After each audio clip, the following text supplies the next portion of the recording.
want to appeal to those who want to always rush to court to stop legislators from doing the work that they have been entrusted to do, from achieving what they have to do as representatives of the people. One cannot write off the benefits of NGCDF, the connection that it has between the legislator and the people.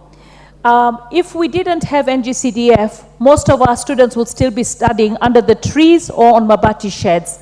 It is NGCDF that has managed to put a lot of schools and classrooms out in the urban centers and in the rural centers.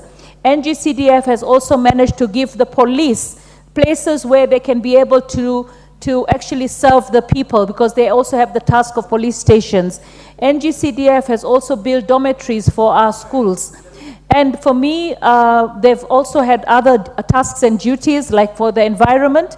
So I know that the issue of separation of powers has been brought about, but at the end of the day, one has to look at the overall benefit of ensuring that we devolve services to the mwananchi as far as we can through the leaders that they have elected to serve them. Because when the mother or the father is looking for a school and is denied the access to the school for their children, they don't ask, oh, is it the executive, is it the legislator, is it the judiciary? All they want is services brought to them.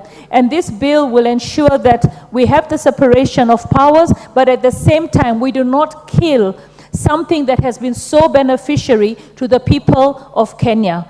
We have the Ministry of Education, we have the devolved county governments, but if you look at the number of schools that have been put up in our country, majority of them have been done by the legislators, because they are where the people are and they understand where the needs of the people are. So for that, I really hope that this bill will be entrenched into law and we can no longer have this back and forth, because even when it comes to bursaries, again, the NGCDF has really helped a number of students and families to be able to go to school to complete their education.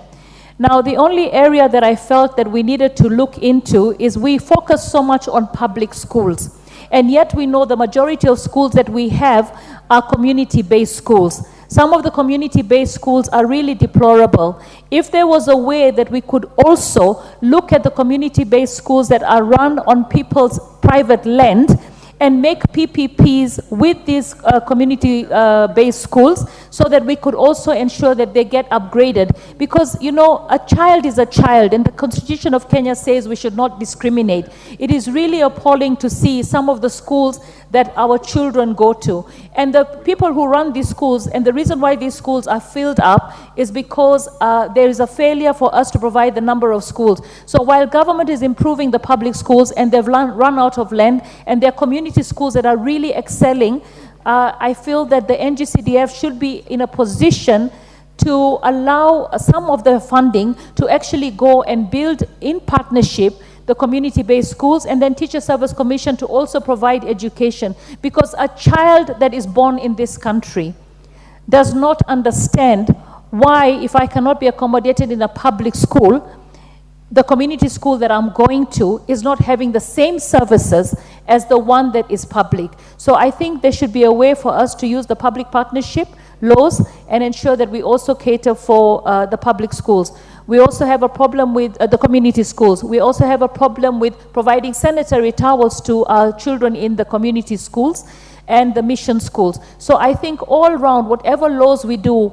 we should ensure that we leave no one behind. I stand here and I support, and I hope that very soon we will be able to discuss the National Government Affirmative Action Fund, which also needs to be entrenched into law. Thank you, Madam Speaker.